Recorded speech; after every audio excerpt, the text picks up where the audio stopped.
Hindi malilimutan ng Baguio ang 1990 earthquake. Nagpaguho ng mga gusali at kumitil ng daan-daang mga buhay.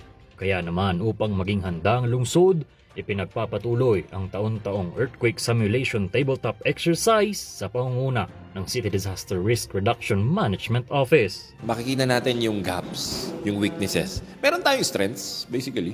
Pero ang ultimately, tinitignan natin kung anong weakness. Ano ba yung gaps na kailangan nating pagtuunan?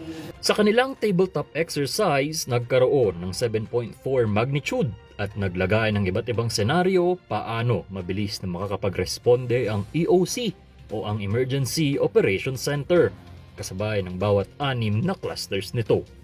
Ang preparedness, ang ating mga interagency collaboration, kung mag-work ba when it comes to earthquake disasters. Sa pamamagitan nito, makikita ang kakayahan ng bawat cluster sa pagresponde tuwing may lindol.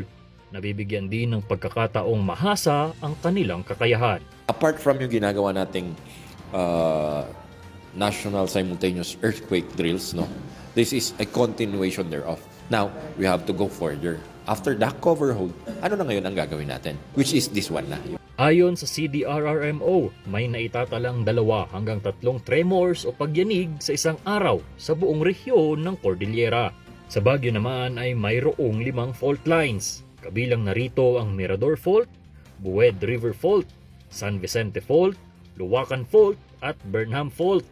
Hindi man ito kasinlaki ng West Valley Fault, mas mainam na maging handa ang bawat isa sa lungsod kung magkakaroon ng malalakas na lindol. As much as we can, ang ating existing, ang kaya nating mapol na manpower, i-capacitate natin sila. Kahit minimal lang yung numbers natin, alam natin yung gagawin, and that might be it will become our strength. Ang earthquake simulation tabletop exercise na ito ay parte na rin ng programa ng lungsod na MCR o ang Making Cities Resilient by 2026.